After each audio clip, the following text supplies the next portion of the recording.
వచ్చిన మీ అందరికీ ప్రభు యేసుక్రీస్తు వారి పేరిట నా వందనాలు తెలియజేసుకున్నానండి. ప్రార్థనతో ఇవాటి అంశాన్ని ప్రారంభించుకుందాం.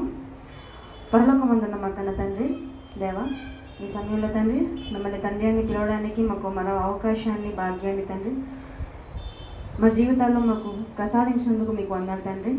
తండ్రి ఈ సమయంలో తండ్రి మరి కూడి వచ్చిన మీ పిల్లలకు తండ్రి మీ మాటని చెప్పుచుండగా తండ్రి నాకు కావాల్సిన సంఘోషితమైన జ్ఞానాన్ని పరిశుద్ధాత్మ దేవుని సహాయాన్ని నాకు దయచేయమని కోరుతూ తండ్రి.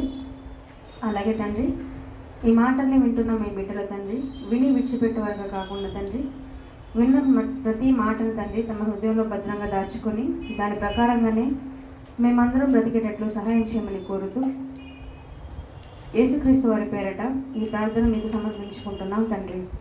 ఆమేన్. ప్రియమైన దేవుని వారలారా, ఈరోజు ఒక చక్కటి అంశాన్ని మీతో పంచుకోవాలని అనుకుంటున్నానండి. మరి అంశం పేరు ఏంటంటే ముళ్ళ కిరీటం, జీవ కిరీటం. అంశం పేరు మరొకసారి చెప్తున్నాను, ముళ్ళ కిరీటం, జీవ కిరీటం. అంశంలో మనకు కిరీటం అనేది స్పష్టంగా వినిపిస్తుంది. అందులో ముళ్ళ కిరీటం అన్నాడు, తర్వాత జీవ కిరీటం అన్నాడు. అసలు ఈ కిరీటం దేనికి సింబల్ అని కానీ మనం ఆలోచిస్తే కిరీటం అనేది అధికారానికి గుర్తు.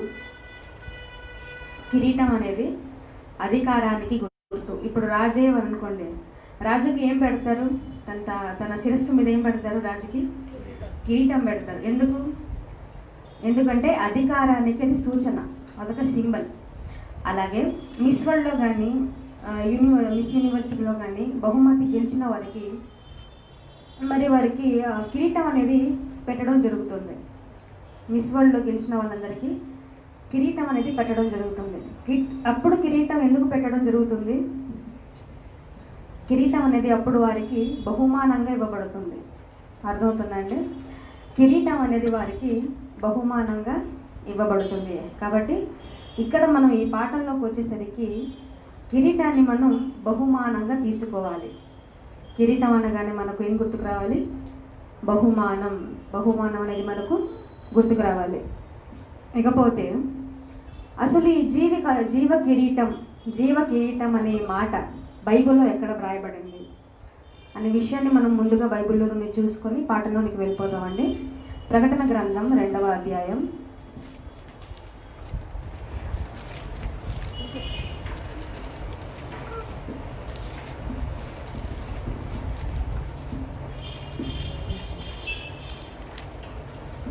ప్రకటన గ్రంథం 2వ అధ్యాయం 10వ వచనం. ప్రియారా, ప్రకటన గ్రంథం 2వ అధ్యాయం 10వ వచనం. ఇదిగో మీరు శోధింపబడినట్లు అపవాది మీలో కొందరిని చెరలో వేయింపబోచున్నాడు. 10 దినములు శ్రమ కలుగును. మరణము వరకు నమ్మకముగా ఉండుము. నేను నీకు జీవ కిరీటం ఇచ్చేదను. ఇక్కడ మన తెలుగు కన్నడలో ఎవరైనా చదవండి. ನಿನಗೆ ಸಂಭವಿಸುವುದಕ್ಕಿರುವ ಬಾಧೆಗಳಿಗೆ ಹೆದರಬೇಡ. ಈಗೋ ನೀವು ದುಷ್ಪ್ರೇರಣೆಗೆ ಒಳಗಾಗುವಂತೆ ಸೈತಾನನು ನಿಮ್ಮಲ್ಲಿ ಕೆಲವರನ್ನು ಸೆರೆಮನೆಯೊಳಗೆ ಹಾಕುವುದಕ್ಕಿದ್ದಾನೆ. ಮತ್ತು 10 ದಿವಸಗಳ ತನಕ ನಿಮಗೆ ಸಂಕಟವಿರುವುದು. ನೀನು ಸಾಯಬೇಕಾದರೂ ನಂಬಿಗಸ್ತನಾಗಿರು. ನಾನು ನಿನಗೆ ಜೀವವೆಂಬ ಜಯಮಾಲೆಯನ್ನು ಕೊಡುವೆನು.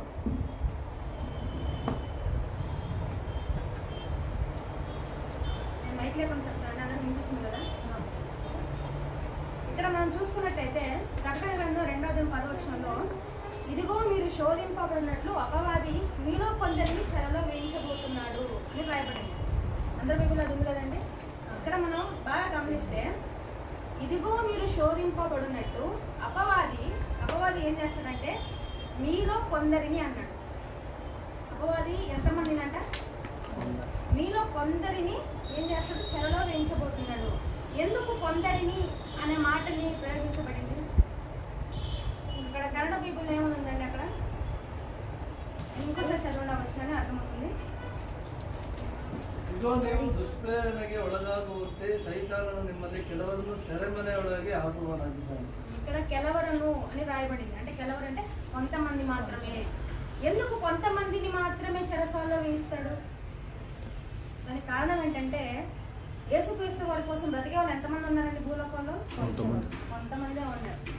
ఇక మనం అపోస్తుల గురించి ఆలోచిస్తాం కాసేపు. యేసుక్రీస్తు వారి శిష్యులు, అసలు యేసుక్రీస్తుని పట్టుకునేటప్పుడు శిష్యులు ఎవరైనా ఉన్నారు అక్కడ? మత్తయి వార్త చూడండి, మత్తయి వార్త 26వ అధ్యాయం. మత్తయి వార్త 26వ అధ్యాయం 56వ వచనం చూడారా? మత్తయి వార్త 26వ అధ్యాయం 56వ వచనం అండి. అయితే ప్రవక్తల లేఖనములు నెరవేరునట్లు ఇదంతయు జరిగినని చెప్పెను. అప్పుడు శిష్యులందరూ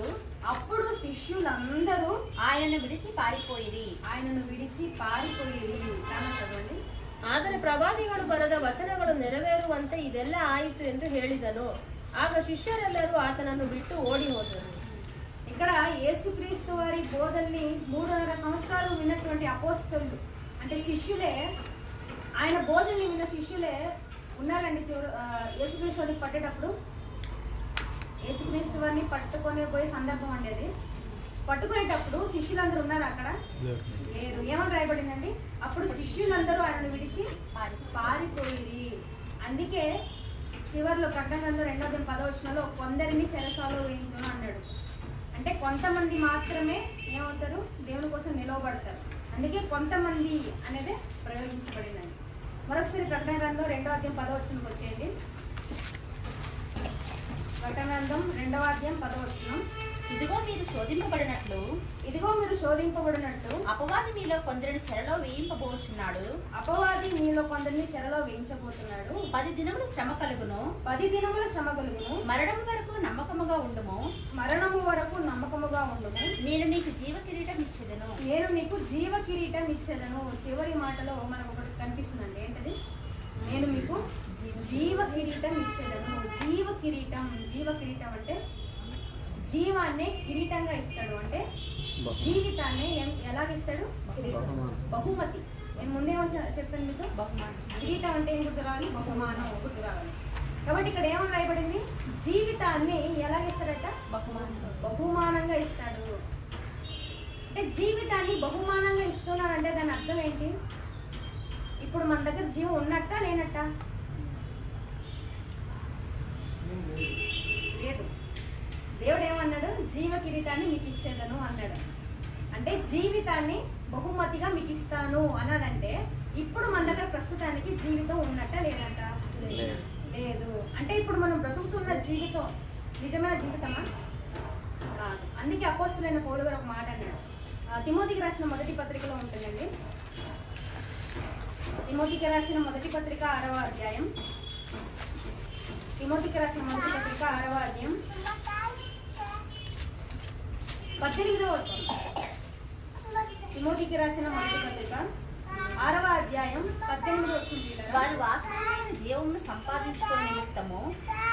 వాస్తవమైన జీవమును సంపాదించుకునే నిమిత్తము రాబో కాలమునకు మంచి పునాది తమ కొరకు వేసుకొనుచు మేలు చేయవారును సత్క్రియలు అను ధనము గలవారును ఔదార్యము గలవారును తమ ధనములో ఇతరులకు పాలిచ్చువారునై ఉండవలెనని వారికి ఆజ్ఞాపించుము. చదవండి. ದೇವರ ಮೇಲೆ ನಿರೀಕ್ಷೆಯನ್ನು ಇಡಬೇಕೆಂತಲೂ ವಾಸ್ತವವಾದ ಜೀವವನ್ನು ಹೊಂದುವುದಕ್ಕೋಸ್ಕರ ಅವರು ಒಳ್ಳೆಯದನ್ನು ಮಾಡುವವರು, ಸತ್ಕಾರ್ಯಗಳಲ್ಲಿ ಐಶ್ವರ್ಯವಂತರು, ದಾನ ಧರ್ಮಗಳನ್ನು ಮಾಡುವವರು, ಪರೋಪಕಾರ ಮಾಡುವವರು ಆಗಿದ್ದು ಮುಂದಿನ ಕಾಲಕ್ಕೆ ಒಳ್ಳೆ ಆಸ್ತಿವಾರವಾಗುವಂಥವುಗಳನ್ನು ತಮಗೆ ಕೂಡಿಸಿಟ್ಟುಕೊಳ್ಳಬೇಕೆಂತಲೂ ಅವರಿಗೆ ಆಜ್ಞಾಪಿಸಿ. ఇక్కడ వారు వాస్తవమైన జీవమును సంపాదించుకున్న నిమిత్తము అన్నాడు. అంటే దేవుని కోసం బ్రతికే వారు వాస్తవమైన జీవితాన్ని సంపాదించుకోవడానికి ఏమన్నాడైనా కిందకు వచ్చరికి మేలు చేయి, రాబో కాలమునకు మంచి పునాది తమ కొరకు వేసుకొనొచ్చు, మేలు చేయవారును సత్క్రియలోను ధనము గలవారును ఔదార్యము గలవారును తమ ధనములో ఇతరులకు పాలిచ్చువారని ఉండవాలని వారికి ఆజ్ఞాపించును. అంటే వాస్తవమైన జీవితాన్ని సంపాదించుకోవడానికి అన్నాడు. వాస్తవమైన జీవితం కళలో కూడా అదే ఉంది కదండి. వాస్తవవాద జీవితం అంటే వాస్తవమైన జీవితం ఉంది అని ప్రయోగించబడిందంటే అవాస్తవమైన జీవితం ఉందనా లేదనా? అవాస్తవమైన జీవితం ఉందని. ఇక్కడ వాస్తవం అంటే ఒరిజినల్. ఒరిజినల్ ఉన్నప్పుడు డూప్లికేట్ ఉంటుందా లేదా? డూప్లికేట్ ఖచ్చితంగా ఉంటుంది. మరి ఇప్పుడు మనం బ్రతుకుతుంది ఒరిజినల్ జీవితం లేకపోతే డూప్లికేట్ జీవితం? మనది ఇప్పుడు డూప్లికేట్ జీవితం. అందుకే మనకు ఏమంటే భయం ఎక్కువ. ప్రతి మనిషికి ఏదంటే భయం అంటే చాలా ఎక్కువ. చావు అంటే భయం అండి. కానీ మనిషి ఏమనుకుంటాడు? దయ్యం అంటే భయం అనుకుంటాడు. కానీ నిజానికి దయ్యం అంటే భయం కాదు. దయ్యం అంటే ఎందుకు భయపడతాడు? మళ్ళీ దయ్యం చంపేస్తానే భయపడతాడు. అది కూడా ఫ్రెండ్లీగా ఉందనుకో భయపడతాడండి దయ్యాలకి. అంటే మనిషి దేనికి ఎక్కువ భయపడతాడు? చావు కోసం. చావు నిమిత్తం ఏం చేస్తాడు? భయపడతాడు. అసలు నిజానికి వాస్తవమైన జీవితానికి లేకపోతే జీవానికి చావు ఉందా? జీవానికి చావు ఉందా? లేదు. జీవానికి చావు లేదు. అందుకే ఐన్స్టీన్ గారు ఒక మాట అంటారండి, energy neither can be created not destroyed అని. అంటే ఎనర్జీని ఎవరు సృష్టించలేరు, దాన్ని నాశనం కూడా చేయలేరు. ఇప్పుడు దేవుడు ఎవరండి? శక్తి కదా, ఎనర్జీ. ఆయన ఎవరైనా సృష్టించారా? కొన్ని ఎవరైనా డిస్ట్రాయ్ చేయగలరా? చేయలేరు. మరి ఆయన నుండి వచ్చిన వాళ్ళని ఎవరు? మనం అంటే మనలో కూడా ఏముంది?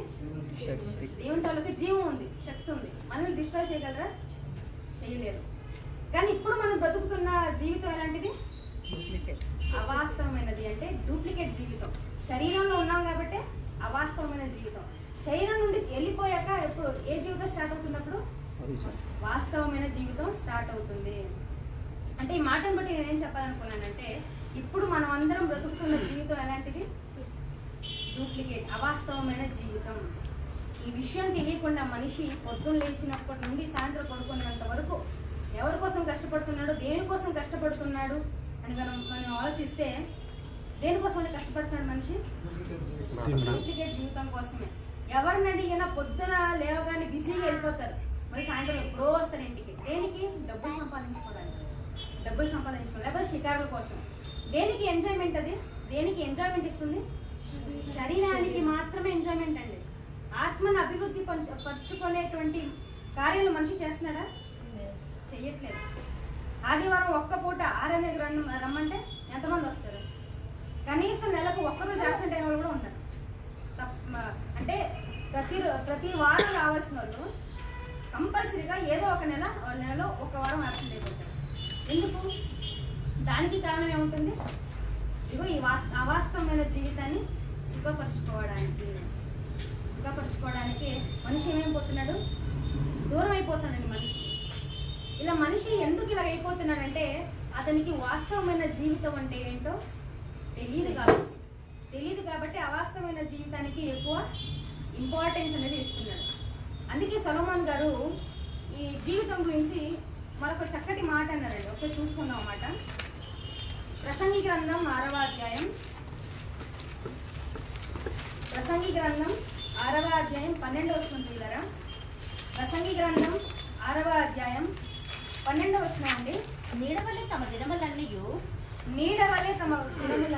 వ్యర్థముగా గడుపుకున్న మనుషుల బ్రతుకునందు ఏది వారికి క్షేమకరమైనదో ఎవరికి తెలియను. వారు పోయిన తరువాత ఏమి సంభవించునో వారితో ఎవరు చెప్పగలరు? కన్నడలో చదవండి. ಬೆರಳಿನಂತೆ ವ್ಯರ್ಥವಾಗಿ ಕಳೆದು ಹೋಗುವ ಮನುಷ್ಯನ ಜೀವಮಾನದ ದಿನಗಳೆಲ್ಲ ಅವನಿಗೆ ಯಾವುದು ಮೇಲೆಂದು ಯಾರಿಗೆ ಗೊತ್ತು? ಕಾಲವಾದ ಮೇಲೆ ಇಹಲೋಕದಲ್ಲಿ ಏನಾಗುವುದೆಂದು ಅವನು ಯಾರನ್ನು ತಿಳಿದುಕೊಂಡಾನು? ఇక్కడ 12వ వచనంలో నీడవలే తమ దినములన్నీ వ్యర్థముగా గడుపుకొంచు మనుషులు అన్నాడండి. అంటే మన జీవిత కాలం దేనితో పోల్చాడు ఇక్కడ? నీడ, షాడో. నీడ ఎప్పుడు ఉంటుందండి? మనం వెలుగులో ఉన్నప్పుడే ఏముంటుంది? నీడ ఉంటుంది. ఉన్న వెలుగు కూడా పోయింది అనుకో, నీడ ఉంటుందా? ఉండదు. నీడతో పోల్చాడండి. ఇది పర్లేదండి. కనీసం నీడ అంటే పొద్దున సూర్యుడు వస్తే అస్తమించిన వరకు నీడ ఉంటుంది మనతోనే. కానీ కొత్త నిబంధన వచ్చేసరికి మన బ్రతుకుల్ని దేంతో పోలుస్తాడు, ఎలా పోలుస్తాడు చూస్తాం ఒకసారి. యాకోబు పత్రిక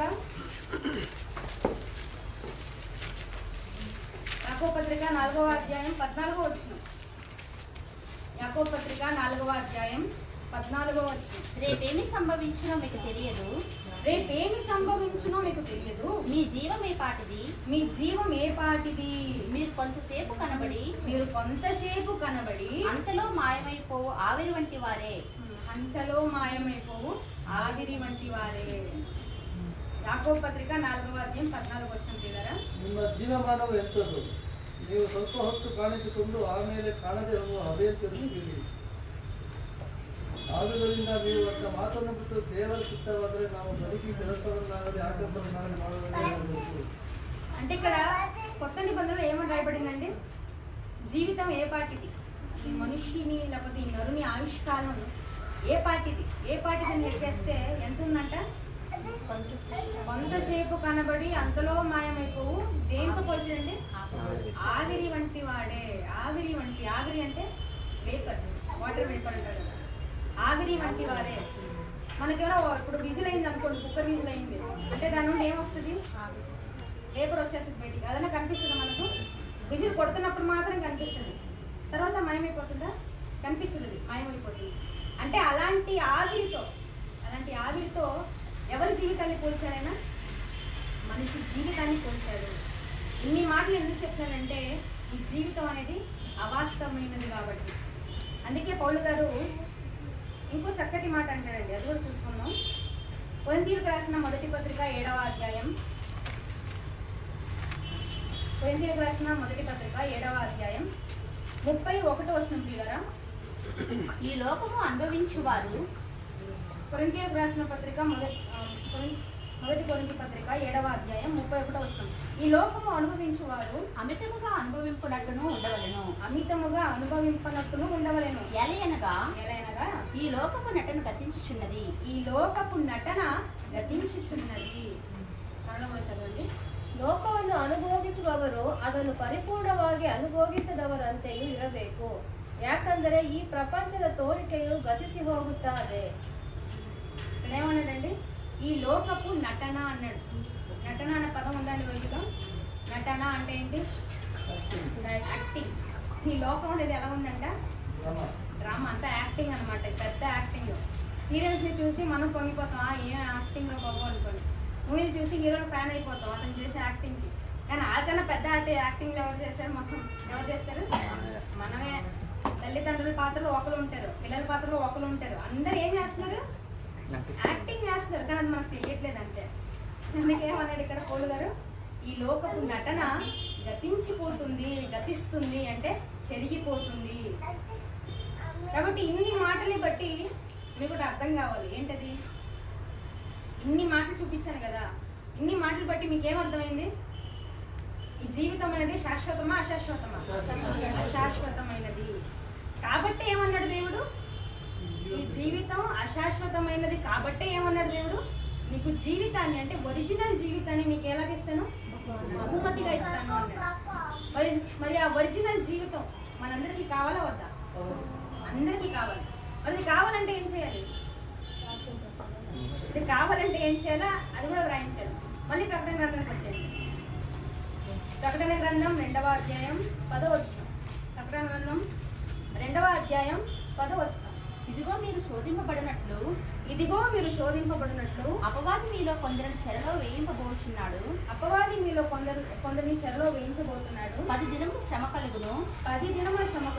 మరణం వరకు నమ్మకముగా ఉండుము. నేను నీకు జీవ కిరీటం ఇచ్చేదను.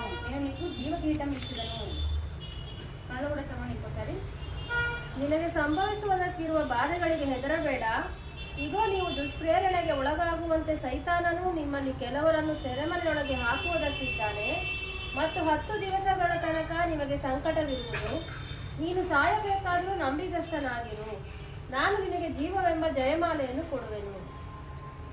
ఇక్కడ ఏమన్నాడండి? జీవ కిరీటం ఇచ్చే ముందు ఏమొస్తుందట? జీవ కిరీటం ఇచ్చే ముందు ఏమొస్తుంది? 10 దినముల శ్రమ కలుగును అన్నాడు. శ్రమ అంటే వాస్తవమైన జీవితాన్ని దేవుడు బహుమతి ఇచ్చేటప్పుడు ఇచ్చే ముందు మనకేమొస్తుంది? శ్రమ వస్తుంది. అంటే శ్రమ పడాలి అంటే ముందు ఒక మాటలో చెప్పాలంటే ముళ్ళ కిరీటం ధరించుకోవాలి. శ్రమ అంటే అర్థం ఏంటి? ముళ్ళ కిరీటం. ముళ్ళు ఏమైనా సుఖంగా ఉంటుందా పెట్టినప్పుడు? పెట్టుకొని తిరగాలనుకొని పెట్టగానే గుచ్చేస్తూ ఉంటుంది కదా, అంటే శ్రమ, నొప్పి, సొలుపు. అంటే మనకు జీవ కిరీటం కావాలంటే ముందు ఏ కిరీటం ధరించుకోవాలి? మనం ముళ్ళ కిరీటాన్ని మనం ధరించుకోవాలి. కానీ మనం దేవుని ప్రార్థించేటప్పుడు ఎలా కోరుకుంటూ ప్రార్థనలో అంతా? ప్రార్థనలో ఏమని కోరుకుంటామండి? దేవా నాకు ముళ్ళ కిరీటం ఇచ్చేయండి తండ్రి ఎవరైనా కోరుకుంటావా? దేవా నాకు యాక్సిడెంట్ అవ్వాలి, నీ సేవలోనే నేను చచ్చిపోవాలి, అలాంటి ఎవరైనా కోరుకుంటారా? ఎవరు కోరుకోరు. దేవా నాకు బాధలు కావాలని ఎవరు కోరుకుంటారా? ఎవరు కోరుకోరు. పెద్ద మనుషులు దీవించేటప్పుడు కూడా ఎలా దీవిస్తారు? నిండు 100 ఏళ్ళు సుఖంగా ఉండమ్మా, చల్లగా ఉండమ్మా అంటారు. అందుకని ఈ క్షణం ఇప్పుడే చచ్చిపోవమ్మా అని అంటారా? అలా అన్న వెంటనే పెద్ద మనిషిని ఫస్ట్ బయటికి తోసేస్తారండి. అంటే మనిషి ఎప్పుడు తన నోటి నుండి ఎలాంటి వచనాలు కావాలనుకుంటాడు? శుభవచనాలు, ఆశీర్వాద వచనాలు కావాలని అనుకుంటాడు. అంటే ప్రార్థన చేసేటప్పుడు కూడా దేవా నాకు ఆ కష్టం ఉంది, ఈ కష్టం ఉంది కాబట్టి ఇచ్చే తండ్రి. అంటే సుఖానికి మనిషి ఏమైపోతున్నాడు? అలవాటు పడుతున్నాడు. కానీ దేవుడు ఏమన్నాడు? నిజమైన సుఖం ఇది కాదు స్వామి, నిజమైన సుఖం అనేది ఇది కాదు. నిజమైన సుఖం ఎక్కడ ఉంటుందో తెలుసా? అది నిజ జీవితంలో ఉంటుంది. నిజమైన సుఖం ఎక్కడ ఉంటుంది? నిజ జీవితంలో ఉంటుంది. కాబట్టి నిజ జీవితాన్ని మీరు పొందుకోవడానికి మీరు ఏం చేయాలి? ప్రయత్నం చేయాలి. ప్రయత్నం చేయాలంటే ముందు మీరు ఏం చేయాలి? ముళ్ళ కిరీటాన్ని ధరించుకోవాలి. ఆ మాటలు అందరికీ అర్థమవుతుంది కదండి. ఇప్పుడు సొలొమోను గారు ఈ ముళ్ళ కిరీటం గురించి ఏమన్నాడో చూసుకుంటాం. ఓకే, ప్రసంగి గ్రంథం 7వ అధ్యాయం. ప్రసంగి గ్రంథం 7వ అధ్యాయం 14వ వచనం అండి. ప్రసంగి గ్రంథం 7వ అధ్యాయం 14వ వచనం. సుఖదినమునందు సుఖముగా ఉండుము, ఆపద్దినమునందు యోచించుము. తాము చనిపోయిన తరువాత జరుగు దానిని నరులు తెలుసుకొనుకుంటున్నట్లు దేవుడు సుఖ దుఃఖములను జతపరిచి ఉన్నాడు. ಸುಖದ ದಿನದಲ್ಲಿ ಸುಖದಿಂದಿರು, ದುಃಖದ ದಿನದಲ್ಲಿ ಯೋಚಿಸು. ಮನುಷ್ಯನು ತನ್ನ ಕಾಲವಾದ ಮೇಲೆ ಸಂಭವಿಸುವ ಯಾವುದನ್ನು ಗ್ರಹಿಸಲಾರದಂತೆ ದೇವರು ಇವುಗಳನ್ನು ದ್ವಂದ್ವ ಮಾಡಿದ್ದಾನೆ. మన జీవితంలో సుఖ దుఃఖాలని రెండింటినీ దేవుడు ఏం చేసి ఇచ్చాడండి? జతపరిచి ఇచ్చాడు. సుఖ దుఃఖాలని దేవుడు ఏం చేస్తాడు? మన జీవితంలో జతపరిచి ఇచ్చాడండి. కానీ మనుషులు ఏమనుకుంటారు తెలుసా? స్వర్గం అంటే మన సుఖంగా ఉన్నప్పుడు స్వర్గం అండి, కష్టంలో ఉంటే అది నరకం అని అంటారు. స్వర్గం నరకం సపరేట్గా లేదు, ఈ జీవితంలోనే ఉంది. అదేంటంటే మనం సుఖంగా ఉన్నాం అనుకోండి, దాని అర్థం స్వర్గంలో ఉన్నట్టు. అదే దుఃఖంలో బాధలో ఉన్నాం అనుకోండి, దాని అర్థం ఏంటి? నరకంలో ఉన్నట్టు అని మనుషులు చెప్తున్నారు. కానీ దేవుడు ఏం చేశాడు? సుఖ దుఃఖాన్ని రెండింటినీ జతపరిచి ఈ జీవితంలోకి ఇచ్చాడండి. దాని ముందు వచ్చిన చదివితే సుఖ దినమందు సుఖముగా ఉండు. నీకు సుఖం వచ్చినప్పుడు సుఖంగానే ఉండు, కానీ దుఃఖం వచ్చినప్పుడు ఆపద్ దినమందు యోచించుము అన్నాడు. ఆపద్ దినమందు ఏం చేయాలి? మీరు యోచించాలి. అంటే దుఃఖం వచ్చిన దినాలలో మీరు దుఃఖపడకూడదు. దుఃఖం వచ్చిన దినాల్లో మీరు ఏం చేయకూడదు? దుఃఖపడకూడదు. ఏం చేయాలి మరి? యోచించాలి అన్నాడు. అందుకే అదే ప్రసంగి గ్రంథం 7వ అధ్యాయం 2వ వచనం వచ్చేయండి. అదే ప్రసంగి గ్రంథం 7వ అధ్యాయం 2వ వచనం అండి. విందు జరుగుచున్న ఇంటికి పోవుట కంటే ప్రలాపించుచున్న వారి ఇంటికి పోవుట మేలు. ఏలయనగా మరణము అందరికీ వచ్చును గనుక బ్రతుకువారు దాని మనస్సున పెట్టుదురు. నవ్వుట కంటే ಔತಣದ ಮನೆಗಿಂತ ಮರಣ ದುಃಖದ ಮನೆಗೆ ಹೋಗುವುದು ಲೇಸು. ಎಲ್ಲ ಮನುಷ್ಯರಿಗೂ ಕೊನೆಗೆ ಇದೇ ಗತಿ. ಜೀವಂತನು ಇದನ್ನು ನೋಡಿ ಸ್ಮರಿಸಿಕೊಳ್ಳುವನು. ఇక్కడ విందు జరుగుతున్న ఇంటికి పోవుట కంటే ప్రలాపించుచున్న వారి ఇంటికి పోవుట మేలు అన్నాడు. అంటే విందు జరుగుతున్న ఇల్లు అంటే అర్థం ఏంటి? ఫంక్షన్ అవుతున్న ఇల్లు. ఫంక్షన్ అవుతున్న ఇల్లు ఎలా ఉంటుందండి? మొత్తం లైటింగ్తో సంబరాలుగా బంధువులందరూ వచ్చి ఎలా ఉంటుంది? మొత్తం కలకల్లాడిపోతూ ఉంటుంది. ఎక్కడ చూసినా నొప్పులే అనిపిస్తూ ఉంటుంది. అది ఫంక్షన్కు ఉన్న వాతావరణం. కానీ అక్కడ ఏమన్నాడు దేవుడు? ఫంక్షన్ ఏమైనా అవుతుంటే, మీ దగ్గర ఫంక్షన్ ఏమైనా అవుతుంటే మీరు కూడా మొత్తం నైస్గా డ్రెస్అప్ అయ్యి ఎగేసుకొని వెళ్ళిపోవద్దు. ఏం చేయమన్నాడు? విందు జరుగుతున్న ఇంటికి పోవుట కంటే ప్రలాపించుచున్న వారి ఇంటికి పోవుట మేలు. ప్రలాపించుచున్న వారి ఇంటికి పోవుట, ప్రలాపించుచున్న ఇంటి వారికి పోవుట అంటే ప్రలాపం అంటే ఏంటి? ప్రలాపం అంటే ఏంటి? ఏడుపు. ప్రలాపం అంటే ఏడుపు. ప్రలాపించుచున్న వారి ఇంటికి పోవుట మేలు. ఎప్పుడు ప్రలాపిస్తారు? ఒక ఇంటి వారందరూ కూర్చొని ఎప్పుడు ఏడుస్తూ ఉంటారండి? చావు జరిగినప్పుడు. ఎవరైనా బంధువుల్లో చాలా ఇష్టమైన వాళ్ళు లేకపోతే పెద్ద మనుషులు ఎవరైనా చచ్చిపోతే ఏం చేస్తారు? కుటుంబీకులందరూ కూర్చొని ఏడుస్తూ ఉంటారు. ఎందుకు వెళ్ళమన్నారు తెలుసా? ఏదైనా మరణం అంటే చావు అనేది అందరికీ వస్తుంది కనుక బ్రతుకు వారు దాన్ని మనసులో పెట్టుదురు. బ్రతుకున్న వారు ఏం చేస్తారు? మనసులో ఉంచుకుంటారు. ఇప్పుడు మీరు ఫంక్షన్కి వెళ్ళారు అనుకోండి, ఆవిడేమో చీర కట్టుకుంది, ఇతను ఎన్ని నగలు వేసుకున్నాడు, ఏ మనసులో ఉంటుంది. కానీ ఒక చావు ఇంటికి వెళ్ళారనుకోండి, ఎలా ఉంటుంది? చనిపోయాడు. మొన్నటి వరకు సంతోషంగానే ఉన్నాడు కదా. మొన్నటి వరకు నేను చూశాను జస్ట్ 2 days బ్యాక్. కానీ ఇప్పుడు ఎలా ఉన్నారు? చావుగా తేలిపోయారు. అంటే కనీసం ఊహించుకొని పరిమాణాలలో చావు అనేది మనిషికి వస్తూ ఉంటుందండి. ఆ చావును చూసినప్పుడు మనకేమనిపిస్తుంది? సామాన్యంగా బాధ అనిపిస్తుంది. ఇంకొకటి ఏంటంటే, నేను కూడా చచ్చిపోతే నా బంధువులు ఎలా బాధపడతారు? అంటే నేను కూడా ఆ శవం పరిస్థితులు ఇప్పుడు ఉన్నాను అనుకో, అప్పుడు నా బంధువులు ఎలా బాధపడతారంటే ఖచ్చితంగా మీకు అలాంటి ఆలోచన వస్తుందా రాదా? ఖచ్చితంగా అలాంటి ఆలోచన వస్తుంది. అందుకే చావు దినాలకు వెళ్ళిపోయిన వెంటనే చాలా మందికి ఫిలాసఫీ వచ్చేస్తూ ఉంటుందండి. అంటే జీవితం అనేది అర్థమైపోయి జీవితం గురించి చాలా గొప్ప గొప్ప మాటలు చెప్తారు. అందులో ఒకరి ఉదాహరణ మీకు చెప్పాలనుకుంటున్నాను. స్టీవ్ జాబ్స్ తెలిసే ఎవరికైనా? యాపిల్ కంపెనీ అధినేత. యాపిల్ ఉంటుంది కదా, యాపిల్ ఐఫోన్ అన్నిటికన్నా కాస్ట్లీ. ఆ యాపిల్ అధినేత అనమాట. యాపిల్ సంస్థ తాలూకా అధినేత, యాపిల్ కంపెనీకి అధినేత స్టీవ్ జాబ్స్. అతను మరి కొన్ని సంవత్సరాల క్రితమే మరణించడం జరిగింది. దేనికి మరణించాడంటే క్యాన్సర్ చేత చచ్చిపోవడం జరిగింది. అతనికి చాలా డబ్బు ఉంది. ఎన్ని హాస్పిటల్ అయినా ఎన్ని మందులైనా కొనేయచ్చు. కానీ అతని రోగం అనేది తీర్చబడదు. డబ్బుల చేత అతని రోగం ఏమవ్వదు, తీర్చబడదు.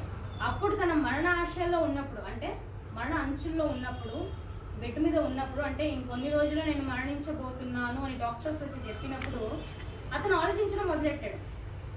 ఏంటి నా జీవితం అంతా ఇలా అయిపోయింది, ఎంత కష్టపడ్డాను, కంపెనీనేమో ఇంతగా ఎదిగించాను. అతనికి ఒక నిమిషంలోనే ఎన్నో కోట్లు వెళ్ళిపోతాయండి. అతని శాలరీ కోట్లు వెళ్ళిపోతారు. అన్ని డబ్బులున్న అతనికి మరణం వచ్చిందా రాలేదా? వచ్చింది. అప్పుడు మరణం వచ్చే ఆ కొద్ది దినాల ముందు అతను ఏమన్నాడంటే, life is the journey to unknown destination అన్నాడు. లైఫ్ అనేది ఏంటి? ఒక జర్నీ, ఒక ప్రయాణం. లైఫ్ని ఎలా పోల్చాడు? జీవితాన్ని ఎలా పోల్చాడు? ప్రయాణం కిందనే పోల్చాడు. అది తెలియని గమ్యానికి చేరుస్తుంది అన్నాడు. ఇంకొకటి, ఆ గమ్యం మనందరూ పంచుకునేదే. ఆ గమ్యం పేరు ఏంటి? చావు. అర్థమైందా? Life is a journey to the unknown destination and the destination that we all share is death. అర్థమై ఉంటుంది, ఇంగ్లీష్లో చెప్పాను. అంటే ఈ జీవితం అనేది ఒక ప్రయాణం లాంటిది. అందరూ ఒక గమ్యానికి వెళ్ళిపోతాం. ఆ గమ్యం ఏంటంటే చావు. అంటే స్టీవ్ జాబ్స్కి ఒకటి అర్థమైందండి. అతను దుఃఖ దినాలలో ఉన్నప్పుడు స్టీవ్ జాబ్స్కి ఒకటి అర్థమైంది. ఏంటంటే ఈ జీవితం అనేది శాశ్వతం కాదు అన్నాడు. జీవితం అనేది ఏం కాదు? శాశ్వతం కాదు. అందుకే దేంతో పోల్చాడు? ప్రయాణంతో పోల్చాడు. ప్రయాణంలో కూర్చుంటే అది శాశ్వతం అండి? కాదు. ప్రయాణంలో కూర్చుంటే శాశ్వతమా? కాదు. మనం పుట్టినప్పుడు స్టార్ట్ అవుతుందండి మన ప్రయాణం. బ్రతుకు బండి స్టార్ట్ అవుతుంది. తల్లిదండ్రులు వస్తారు. తర్వాత తల్లిదండ్రులే కొంత స్టేజ్ వరకు ఉంటారు. తర్వాత వాళ్ళు కూడా స్టేషన్లో దిగిపోతారు. ఇంకా అలా వయసు దాటుకుంటూ వస్తే ప్రతి ఒక్క స్టేషన్లో, అంటే ప్రతి ఒక్క సంవత్సరాన స్కూల్ నుండి, కాలేజెస్ నుండి, అలాగే ఇంకా ఆఫీస్లో చాలామంది పరిచయం అవుతారు. కానీ కూడా మన వరకు ఎవరైనా వస్తారా? చివరి వరకు ఎవరైనా వస్తారా? ఎవరు రారు. కన్నా తల్లిదండ్రులైనా వస్తారు. పోనీ కన్నా తల్లిదండ్రులు కూడా చివరి వరకు రారు. అందుకే ఇది ఒక జర్నీ లాంటిది. అంటే ఒక స్టేషన్లో ఎక్కుతారు, మరొక స్టేషన్ రాగానే ఆ టైం అయిపోతే అది దిగిపోతారు. అలాగే మనిషి జీవితం అనేది శాశ్వతం కాదు. మనిషి జీవితంలో వస్తున్న ప్రతిదీ శాశ్వతం కావు.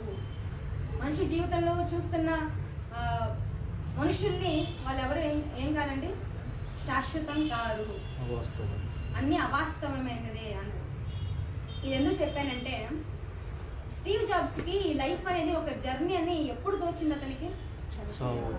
చనిపోయే ముందు, అంటే దుఃఖ దినాలలో ఉన్నప్పుడు అతను ఈ విషయాన్ని ఆలోచించగలిగాడు. అదే సుఖంలో ఉన్నప్పుడు ఆలోచిస్తాడా? ఇంకా ఎంత కోటి సంపాదించాలని ఆలోచిస్తాడు. కానీ దుఃఖ దినాల్లో ఏమన్నాడు? ఆలోచించాడు. కాబట్టి ఈ జీవితం అవాస్తవమైంది అన్నాడు.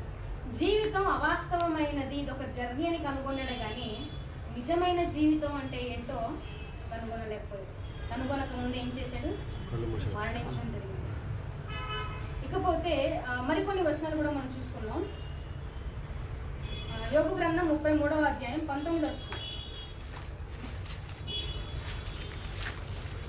బైబిల్లో వీటి గురించి కూడా ఇంకేమేమి అన్నాడో చూసుకుందాం అండి. యోబు గ్రంథం 33వ అధ్యాయం, యోబు గ్రంథం 33వ అధ్యాయం 19వ వచనం ఉంటారా? యోబు గ్రంథం 33వ అధ్యాయం 19వ వచనం. వ్యాధి చేత మంచం ఎక్కుట వలనను, వ్యాధి చేత మంచం ఎక్కుట వలనను, ఒకని ఎముకలలో ఎడతెగని నొప్పులు కలుగుట వలనను, ఒకని ఎముకల్లో ఎడతెగని నొప్పులు కలుగుట వలనను వాడు శిక్షణ నొందును. వాడు ಶಿಕ್ಷಣ ನೊಂದುನು. ಇದಲ್ಲದೆ ಸಂಕಟದಿಂದಲೂ ನಿತ್ಯವಾದ ಅಸ್ಥಿಪೀಡನದಿಂದಲೂ ಮನುಷ್ಯನು ಹಾಸಿಗೆಯ ಮೇಲೆ ಶಿಕ್ಷಿಸಲ್ಪಡುವನು.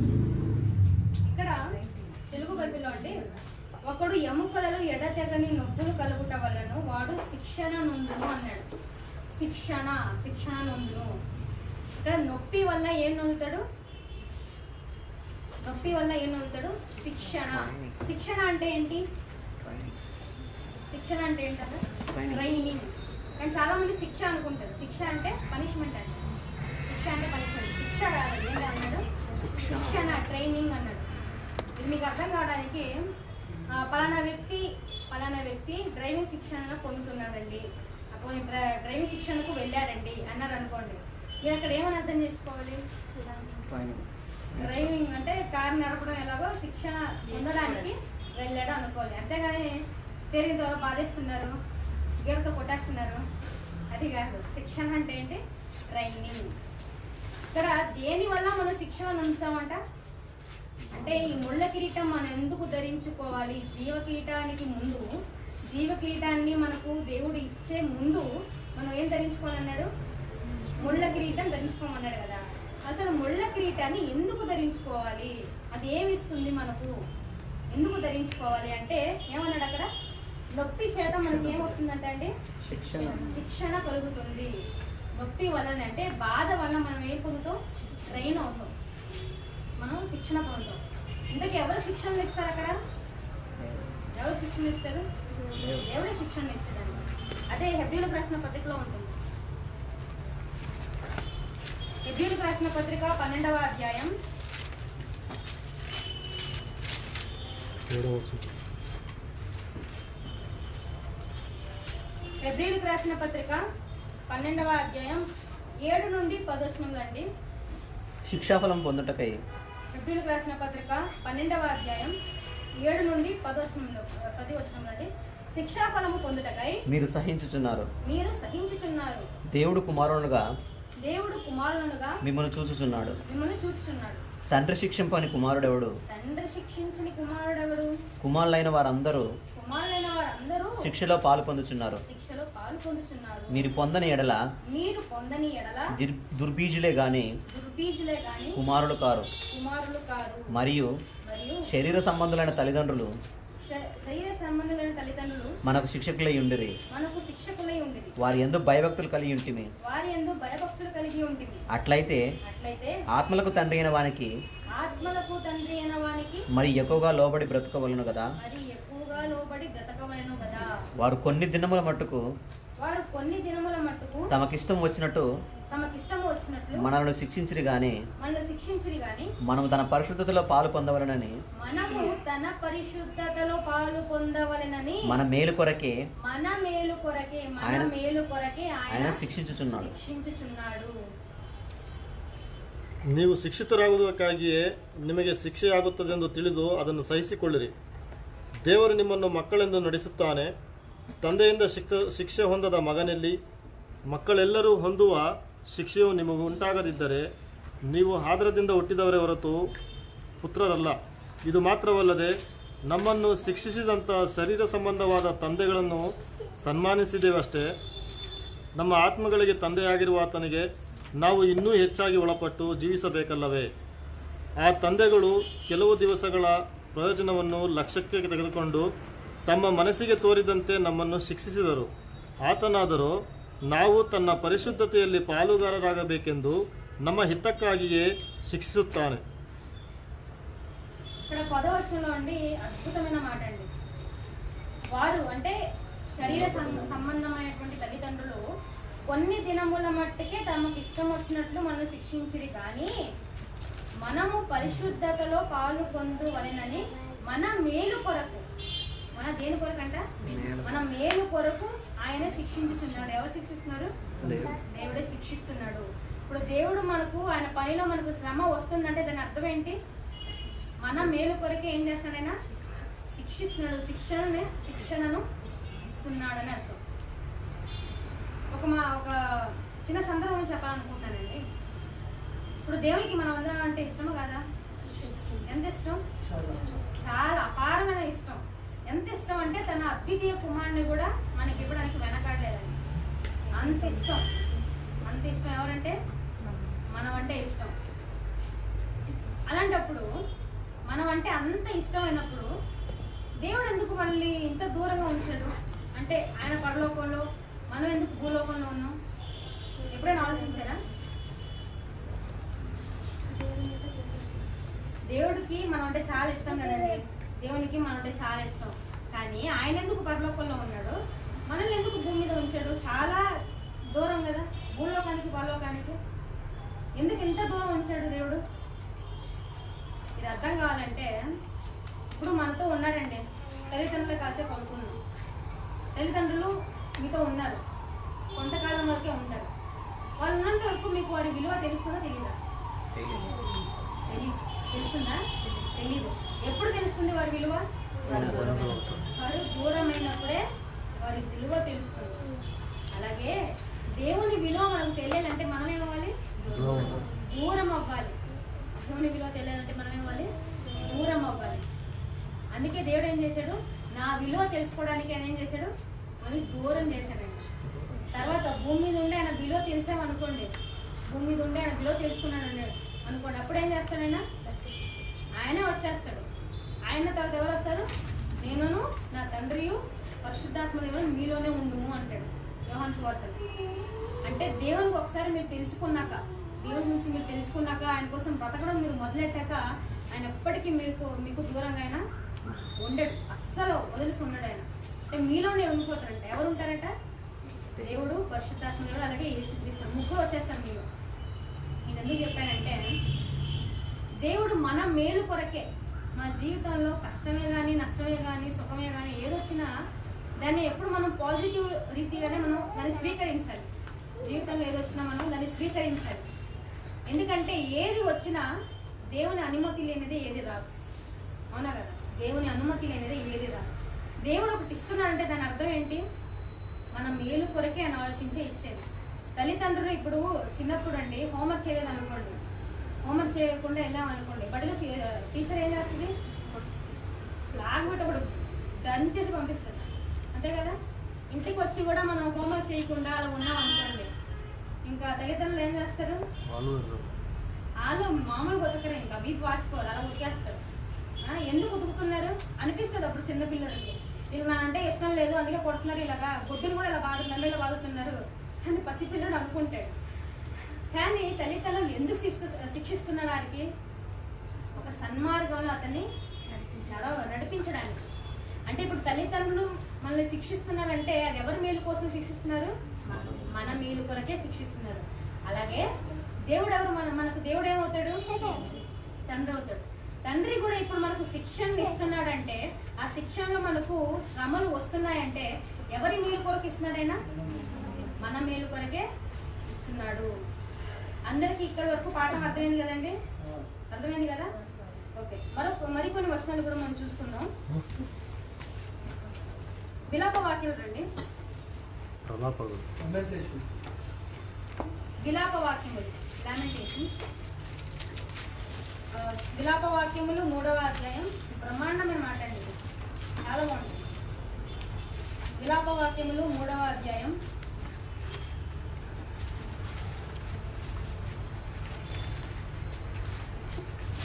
32వ వచనం.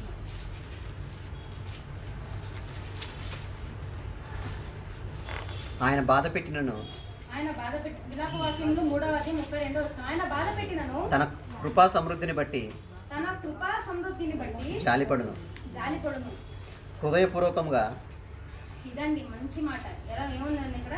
హృదయపూర్వకముగా ఆయన నరులకు విచారమునైనను బాధనైనను కలుగజేయుడు. ಆತನು ವ್ಯಥೆಗೊಳಿಸಿದರೇನು, ತನ್ನ ಕೃಪಾತಿಶಯದಿಂದ ಕನಿಕರಿಸುವನು. ನರಜನ್ಮದವರನ್ನು ಬಾಧಿಸಿ ವ್ಯಥೆಗೊಳಿಸುವುದು ಆತನಿಗೆ ಇಷ್ಟವಿಲ್ಲ. 33వ వచనంలో చాలా అద్భుతమైన మాట అండి. ఏమన్నాడు? హృదయపూర్వకముగా ఆయన నరులకు విచారముగానైనను బాధనైనను కలుగజేయడు. అంటే దేవుడు మనుషుల్ని శిక్షించేటప్పుడట హృదయపూర్వకముగా శిక్షించడు. అదే అక్కడ రాయబడింది. హృదయపూర్వకముగా ఆయన నరులకు విచారమునైనను బాధనైనను కలుగజేయడు. అంటే మనస్ఫూర్తిగా దేవుడు మనకు బాధను కానీ శ్రమను కానీ కలుగజేయడు. కానీ ఎందుకు కలుగు చేస్తాడు? మన మేలు కోసమే. దేవుడు ఇప్పుడు చిన్నపిల్లలకి మీరు దండిస్తున్నారండి, కొడుతున్నారండి, మీకు మనస్ఫూర్తిగా కొడతారా? మీరు ఏదో పగ తీర్చుకోవడం కొడతారా? కాదు కదా. అతను సన్మార్గంలో నడవడానికనే మీరు అతన్ని కొట్టేది. అలాగే దేవుడు కూడా మన మేలు కోసం, మన మంచి కోసమే ఆయన ఏం చేస్తున్నాడు? మనల్ని శిక్షిస్తున్నాడు. అందుకే ఒక మాట అక్కడ ప్రయోగించబడింది, హృదయపూర్వకముగా. మనస్ఫూర్తిగా మన పిల్లల్ని శిక్షించడు. వాళ్ళు మంచిగా నడవాలనే, తన దగ్గరికి రావాలనే ఆయన ఏం చేస్తాడు? శిక్షణను మనుషులకి ఇస్తున్నాడు. అలాగే యోబు గ్రంథం, ఇది దీనికన్నా బాగుంటుందండి ఈ మాట, నాకు చాలా ఇష్టం అండి. యోబు గ్రంథం 5వ అధ్యాయం 18వ వచనం అండి. యోబు గ్రంథం 5వ అధ్యాయం 18వ వచనం. ఆయన గాయపరిచి గాయమును కట్టును. ఆయన గాయము చేయును. ఆయన చేతులే స్వస్థపరచును. ಗಾಯ ಮಾಡುವವನು ಗಾಯ ಕಟ್ಟುವವನು ಆತನೇ, ಹೊಡೆಯುವ ಕೈಯೇ ವಾಸಿ ಮಾಡುತ್ತದೆ. ఇక్కడ చాలా బాగుందండి మాట. గాయం చేసేవాడు ఆయన అంట, తర్వాత గాయాన్ని కట్టేవాడు కూడా ఆయనే. పిల్లల మీద అంత ప్రేమ ఉంటే తండ్రి ఇలా చేస్తాడండి. చాలా ప్రేమ కదండి దేవునికి మన మీద. అందుకే మనం సన్మానంగా నడవడానికి ఆయనే గాయ చేస్తాడు. గాయ చేసి అయ్యో నా కొడుకు బాధపడుతున్నాడు, తర్వాత సన్మార్గం వచ్చేసాక ఏం చేస్తాడు? ఆయన దగ్గర చారదీసి ఏం చేస్తాడు? గాయాన్ని కట్టేస్తాడు. గాయపరచువాడు ఆయనే, స్వస్థతను అనుగ్రహించేవాడు కూడా ఆయనే. ఈ మాటలన్నిటిని బట్టి దేవుని ప్రేమ అంటే ఏంటో మీకు అర్థం కావాలి. ఈ మాటలన్నిటిని బట్టి దేవుని ప్రేమ అంటే ఏంటో, ఆయన మన మీద చూపిస్తున్న అపారమైన ప్రేమ ఎలాంటిదో మనకు అర్థం కావాలండి. మనం ఇప్పుడు క్రీస్తును ధరించుకున్నాం కాబట్టి మనం ఏం పొందాలి? ఖచ్చితంగా శ్రమను పొందాలి. ఎందుకంటే క్రీస్తు కూడా జీవి కిరీటాన్ని పొందే ముందు ఏం పొందాడైనా? ముళ్ళ కిరీటాన్ని పొందాడు. అంటే శ్రమలు అనుభవించాడు కాబట్టి, ముళ్ళ కిరీటాన్ని ధరించుకున్నాడు కాబట్టి ఆయనకు జీవ కిరీటం అనేది ఇవ్వబడింది. అర్థమైందా? అలాగే క్రీస్తును ధరించుకున్న మనము మనకు కూడా జీవ కిరీటం రావాలంటే ఏ కిరీటం ముందు ధరించుకోవాలి? మనం ముళ్ళ కిరీటాన్ని ధరించుకోవాలి. అంటే శ్రమలను ఖచ్చితంగా మనం ఏం చేయాలి? అనుభవించాలి. దేవుని పనుల శ్రమలు అనుభవించాలి. చాలా మంది అనుకుంటారు దేవుని పనిలో శ్రమలు అనుభవించడం ఏంటి? దేవునికి కాస్త కన్సర్న్ లేదా మన మీద? ఆయన కోసం బతుకుతున్నాం కదా, ప్రేమించేవాడైతే ఎందుకు ఇలా చేస్తున్నాడు, ఎందుకు ఇలా శ్రమ అనిస్తున్నాడు అని చాలా మంది అనుకుంటారు. అలా అనుకోకూడదనే ఈ మాటలన్నింటినీ మీకు చూపించాను. ఇన్ని మాటల్లో ఆయన ఎందుకు శ్రమ పరుస్తాడంట? మిమ్మల్ని ఎందుకు గాయపరుస్తాడంట? మేలు కొరకే. మనము పరలోకానికి వెళ్ళాలంటే ఏం చేయాలి? దేవుని కోసం ఖచ్చితంగా శ్రమను అనుభవించాలి. అలా మొదటి శతాబ్దంలో శ్రమను అనుభవించిన వాళ్ళు ఎంతమంది ఉన్నారు? అపోస్తులు ఉన్నారు. తర్వాత మొదటి శతాబ్దపు సంఘం, వాళ్ళు చిత్రహింసలు పడ్డారండి సో పౌలు గారి చేత. తర్వాత పౌలు గారు ఉన్నారు. ఆయన ఎంత హింస పడతాడంటే మీ అందరికీ తెలిసిన మాట అది, అందుకే చదివించట్లేదు. 2 కొరింథీ పత్రిక 11వ అధ్యాయం 23 నుండి 27 వచనం వరకు ఉంటుంది. 2 కొరింథీ పత్రిక 11వ అధ్యాయం 23 నుండి 27 చదవద్దు, మీ ఇంటికి వెళ్ళాక చదువుకోండి. అక్కడ పౌలు గారు ఎన్ని శ్రమలు అనుభవించాడు, పౌలు గారు అతని జీవితంలో పడ్డ శ్రమలు ఎన్నో అక్కడ వివరిస్తాడండి. అవన్నీ మనం చదవడానికి మనకు ఆయాసం వస్తుంది. తర్వాత లాస్ట్లో ఒకటి చెప్తాడండి, ఇంకము చెప్పడానికి అనేకములు ఉన్నాయని. ఈ విషయాలకి కలిసిపోయాం. ఇంకా చెప్పడానికి ఏమున్నాయంట, అనేకములు ఉన్నాయి. అంటే చాలా శ్రమ పడ్డాడు ఎవరు, పౌలు గారు. అంత శ్రమ పడ్డాడు కాబట్టి ధైర్యంగా ఒక మాట అన్నాడు. అర్థమవుతుందా? అంత శ్రమ పడ్డాడు కాబట్టి ధైర్యంగా ఒక మాట అన్నాడు. ఏంటన్నమాట? తిమోతికి రాసిన పత్రిక చూడండి ఒకసారి. తిమోతికి రాసిన 2వ పత్రిక. ఆ మాట మనం కూడా అనే అర్హత మనకు కూడా ఉండాలండి. తిమోతికి రాసిన 2వ పత్రిక 4వ అధ్యాయం. తిమోతికి రాసిన 2వ పత్రిక 4వ అధ్యాయం 8వ వచనం. ఇక మీదట నా కొరకు. తిమోతికి రాసిన 2వ పత్రిక 4వ అధ్యాయం 8వ వచనం. ఇక మీదట నా కొరకు నీతి కిరీటం ఉంచబడి ఉన్నది. నీతి కిరీటం ఉంచబడి ఉన్నది. ఆ దినమందు నీతిగల న్యాయాధిపతి అయిన ప్రభువు, నీతిగల న్యాయాధిపతి అయిన ప్రభువు అది నాకును నాకు మాత్రమే కాకుండా తన ప్రత్యక్షతను అపేక్షించు వారికి అందరికీ అనుగ్రహించును. ನೀತಿವಂತರಿಗೆ ದೊರಕುವ ಜಯಮಾಲೆಯು ಮುಂದೆ ನನಗೆ ಸಿದ್ಧವಾಗಿದೆ. ಅದನ್ನು ನೀತಿಯುಳ್ಳ ನ್ಯಾಯಾಧಿಪತಿಯಾಗಿರುವ ಕರ್ತನು ಆ ದಿನದಲ್ಲಿ ನನಗೆ ಕೊಡುವನು. ನನಗೆ ಮಾತ್ರವಲ್ಲದೆ ತನ್ನ ಪ್ರತ್ಯಕ್ಷತೆಯನ್ನು ಪ್ರೀತಿಸುವವರೆಲ್ಲರಿಗೂ ಕೊಡುವನು. ఇక్కడ ధైర్యంగా మాట అన్నాడండి. ఏమన్నాడైనా? నా కొరకు నీతి కిరీటం ఉంచబడి ఉన్నది. ఈ నీతి కిరీటం అంటే ఏంటి? నీతి అన్నా జీవం అన్నా ఒకటేనండి. అంటే ఆయన కోసం ఎలాంటి కిరీటం ఉంచబడి ఉన్నదంట? జీవ కిరీటం ఉంచబడి ఉన్నది. ఎంత ధైర్యంగా అన్నాడండి ఆ మాట. ఎందుకు అంత ధైర్యంగా అనగలిగాడు? ఎందుకు? నా కొరకు జీవ కిరీటం ఉంచబడి ఉన్నదని ఎందుకు అన్నాడంటే ఆయన ధరించుకున్నది ఏంటి? ఫస్ట్ ముళ్ళ కిరీటం. ముళ్ళ కిరీటం ధరించుకున్న వారికే జీవ కిరీటం పొందే అర్హతను ఉంచుతుంది. అర్థమవుతుందా మీకు?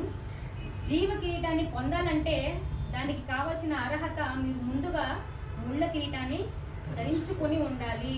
ముళ్ళ కిరీటాన్ని ధరించుకొని ఉండాలి. ముళ్ళ కిరీటాన్ని ధరించుకొని ఆ తర్వాత మరొక మాట అంటాడండి. మళ్ళీ వచ్చాను అక్కడ ప్రకటన గ్రంథం 2వ అధ్యాయం 10వ వచనంలో. ప్రకటన గ్రంథం 2వ అధ్యాయం 10వ వచనం. 10 దినముల శ్రమలు కలుగును, మరణము వరకు నమ్మకముగా ఉండును, నేను నీకు జీవ కిరీటం ఇచ్చేదను. 2వ అధ్యాయం 10వ వచనంలో 10 దినముల శ్రమలు కలుగును అంటే ముళ్ళ కిరీటం ధరించుకోవాలి మీరు. ముళ్ళ కిరీటం ధరించుకున్నాక మరణము వరకు నమ్మకంగా ఉండాలి. మీరు ఏం చేయాలంట?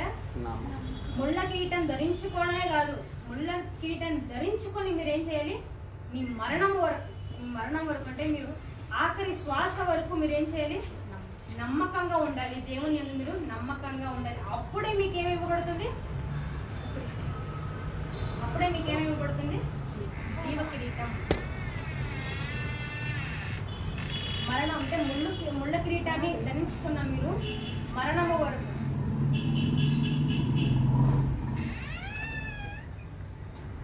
ముళ్ళ కిరీటాన్ని ధరించుకున్న మీరు మరణము వరకు మీ చివరి శ్వాస వరకు దేవుని యందు నమ్మకంగా ఉండాలి. అప్పుడే మీకేం లభిస్తుంది? జీవ కిరీటం అనేది ఇవ్వబడుతుంది. మరణము వరకు నమ్మకంగా ఉండడం సామాన్యమైన విషయం అనుకుంటున్నారా? మరణము వరకు నమ్మకంగా ఉండడం సామాన్య విషయం అనుకుంటున్నారా? చాలా కష్టం అండి.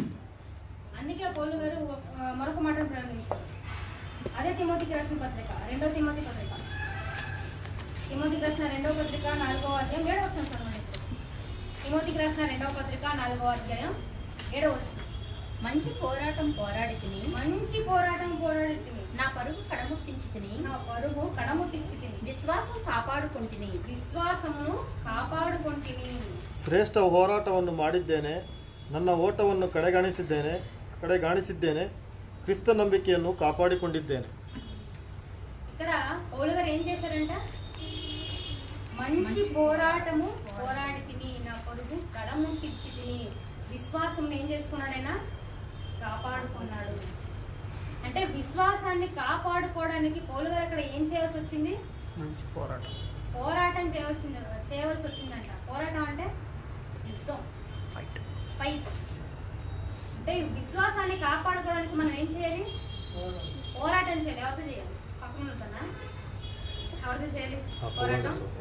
అపవాది, దాని సంబంధమైన దూతలతో, అపవాది దూతలతో మనం ఏం చేయాలి? పోరాటం చేయాలి. ఎందుకు? మన విశ్వాసాన్ని అదే కదా లాక్కెళ్ళిపోయేది.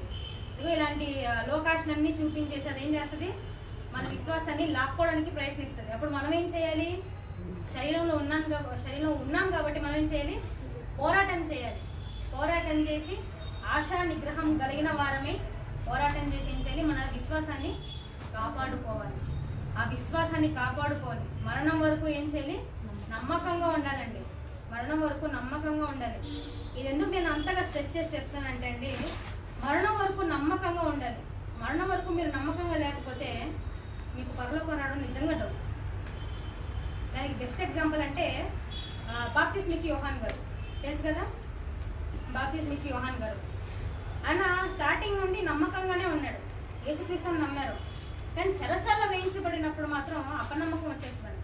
అంటే మరణాశయాలు దగ్గరకు వచ్చినప్పుడు ఆయనకి ఏం వచ్చింది? అపనమ్మకం వచ్చేసింది. అప్పుడు ఏమన్నాడు ఆయన?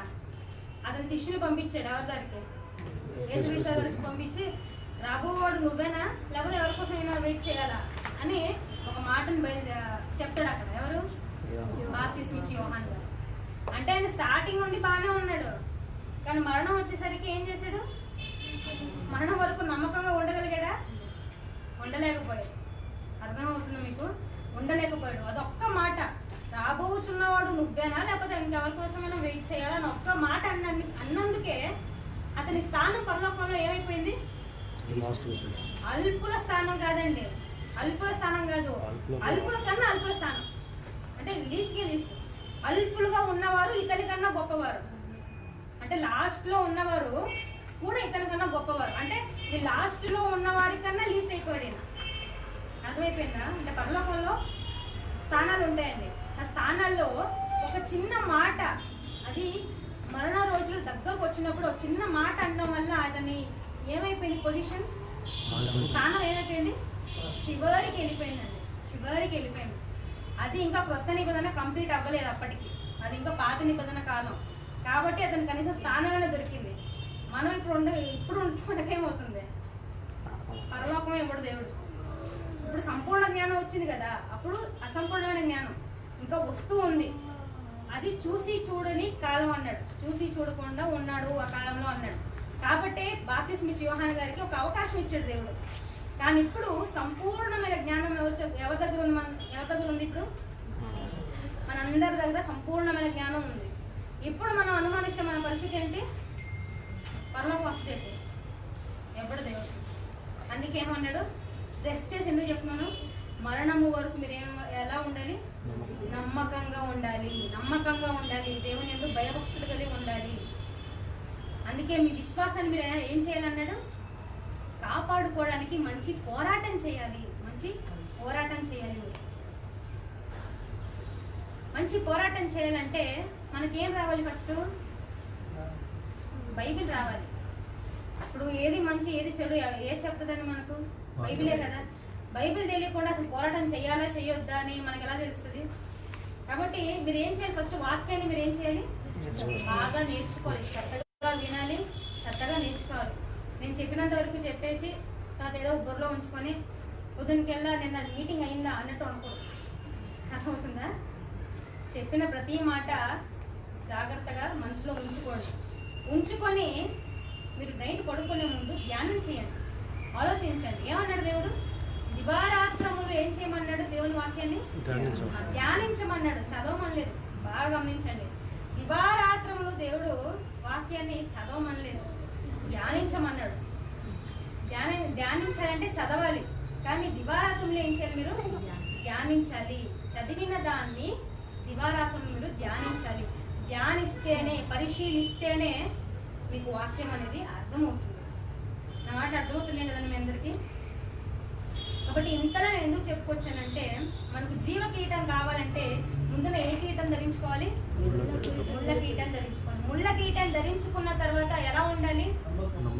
మరణము వరకు ఎలా ఉండాలి? నమ్మకంగా ఉండాలి. మనం ముళ్ళ కీటం ధరించుకున్నప్పుడు మనకు దేవుని సేవలో శ్రమలు వచ్చినప్పుడు మనం ఎలా రెస్పాండ్ అవ్వాలి? అంటే మనం దేవుని పనిలో ఉన్నామండి, శ్రమలు వచ్చినాయి, అప్పుడు మన రెస్పాన్స్ ఎలా ఉండాలి? దేవుని మేలు కొరకే చేస్తున్నాడండి. అందుకే లూకా సువార్తలో ఒక మాట అన్నాడండి, చివరి వచనం లూకా సువార్త 6వ అధ్యాయం 22వ వచనం పిల్లారా. లూకా సువార్త 6వ అధ్యాయం 22వ వచనం. మనుష్య కుమారుని నిమిత్తము. లూకా సువార్త 6వ అధ్యాయం 22వ వచనం. మనుష్య కుమారుని నిమిత్తము మనుషులు మిమ్మల్ని ద్వేషించి వెలివేసి నిందించి మీ పేరు చెడ్డదని కొట్టివేయనప్పుడు మీరు ಧನ್ಯರು. ಮನುಷ್ಯ ಕುಮಾರನ ನಿಮಿತ್ತವಾಗಿ ಜನರು ನಿಮ್ಮನ್ನು ಹಗೆ ಮಾಡಿ ನಿಮಗೆ ಬಹಿಷ್ಕಾರ ಹಾಕಿ ನಿಂದಿಸಿ ನಿಮ್ಮ ಹೆಸರನ್ನು ಕೆಟ್ಟದ್ದೆಂದು ತೆಗೆದುಹಾಕಿದರೆ ನೀವು ಧನ್ಯರು. ಆ ದಿನದಲ್ಲಿ ಸಂತೋಷ ಪಡಿರಿ, ಕುಣಿದಾಡಿರಿ, ಪರಲೋಕದಲ್ಲಿ ನಿಮಗೆ ಬಹಳ ಫಲ ಸಿಕ್ಕುವುದು ಎಂದು ತಿಳಿದುಕೊಳ್ಳಿರಿ. ఆ దినమందు మీరు సంతోషించి గెంతులు వేయుడి, ఇదిగో ఈ ఫలము పరలోకమందు గొప్పదై ఉండును, వారి పితరుల ప్రవక్తలు అదే విధముగా చేసిరి. 22వ వచనంలో ఏమన్నాడండి? మనుష్య కుమారుని నిమిత్తం. మనుష్య కుమారుడు అంటే ఎవరు ఇక్కడ? యేసుక్రీస్తు వారి నిమిత్తం మనుషులు మిమ్మల్ని ఏం చేస్తారు? సన్మానించరు, పూజ చేయరు. ఏం చేస్తారు? మిమ్మల్ని ద్వేషించి వెలివేసి నిందించి మీ పేరు చెడ్డదని కొట్టివేయినప్పుడు మీరేం చేయాలి? ఏడవాలన్నాడా? మీరేం చేయాలంటే మీరు ధన్యులు. ఆ దినమందు మీరేం చేయాలి? సంతోషించి గెంతులు వేయాలట. మనకు అలాగ అయింది అనుకోండి, సంతోషించి గెంతులు వేస్తామా? మొహంలో చిరు నవ్వు ఉండదు, ఇంకా మొత్తం మాడిపోయింది మొహం. కానీ దేవుడేమన్నాడు ఇక్కడ? నా కోసం శ్రమను అనుభవిస్తున్నప్పుడు మీకు అలాంటి శిక్ష వచ్చింది అనుకోండి, మీరేం చేయాలి? సంతోషంతో గెంతులు వేయండి. ఎందుకో తెలుసా? శిక్ష మీకు దేవుని పనిలో శ్రమ వస్తుంది అని అంటే అర్థం తెలుసా? ఏంటో తెలుసా? మీరు రైట్ పాత్రలో ఉన్నారని అర్థం. అది మీరు బాగా అర్థం చేసుకోవాలి. మాకు ఇప్పటి వరకు శ్రమే రాలేదండి అని అంటే అర్థం ఏంటి? అసలు పాటలోకి ఇంకా రాలేదని అర్థం. అర్థమవుతుందా?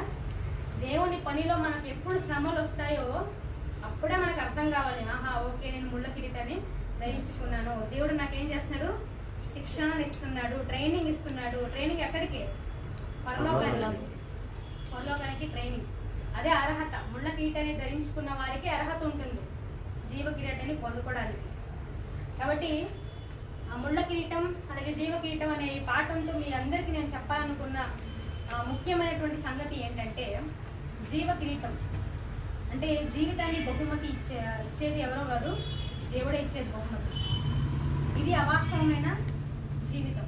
కాబట్టి వాస్తవమైన జీవితం, దేవునితోనే కలకాలం ఉండిపోయే ఆ జీవితాన్ని మనం పొందాలంటే ముందు ఏం చేయాలి? ముళ్ళ కిరీటాన్ని మనం ఈ అశాశ్వతమైన జీవితంలోనే ధరించుకోవాలి. ఏంటండి చనిపోయినంత వరకు ముళ్ళ కిరీటం ధరించుకోవాలా అని చాలా మంది అనుకుంటారు. కానీ మన బ్రతుకు ఎంత అన్నాడు? చదివించారు. ఎంత ఉంటుంది? ఆవిరి వంటిది అన్నాడు. ఎంత అంటే ఆవిరి వంటిది, ఇంతలో కనబడి అంతలో మాయమైపోవచ్చు. అంటే దేవుని శ్రమలో అయినంత వరకు మీరు ఏం చేయాలి? శ్రమ పడాలి. ఆ శ్రమ పడే టైంలో మీకు చావు వచ్చింది అనుకోండి దేవుని సేవలో, నిజం చెప్తున్నాను, మీకన్నా అదృష్టవంతులు ఇంకెవ్వరు ఉంటారు. నిజం చెప్తాను, మీకన్నా అదృష్టవంతులు ఇంకెవ్వరు ఉంటారండి. దేవుని సేవలో చావు వచ్చిన వాళ్ళు ఎంతమంది ఉన్నారు బైబిల్లో? యేసుక్రీస్తు గారు కనిపిస్తారు, స్టెఫెన్ గారు కనిపిస్తారు, ఇకపోతే అపోస్తలు చాలా మంది వరకు. అలాగే అపోస్తలు ఏర్పాటు చేసుకున్న 7 మంది, అందులో ఫిలిప్పు కానీ స్టెఫెన్ కానీ చాలా మంది, వాళ్ళు కూడా శ్రమపడే మరణించారు. దేవుని సేవలో మరణం అనేది ఎప్పుడు శాపం కాదు. చాలా మంది శాపం అనుకుంటారు, తప్పదు. దేవుని సేవలో మరణం అనేది వరం. దేవుని సేవలో మరణం అనేది వరం అండి. యేసుక్రీస్తు వారు దేవుని సేవలో మరణించడం బట్టే మనకేమొచ్చింది? పాప క్షమాపణ అనేది వరం వచ్చింది, అవునా కదా? యేసుక్రీస్తు వారే కానీ మరణించకపోతే మనకు పాప క్షమాపణ వస్తుందా? రక్షణ వస్తుందండి మనకు?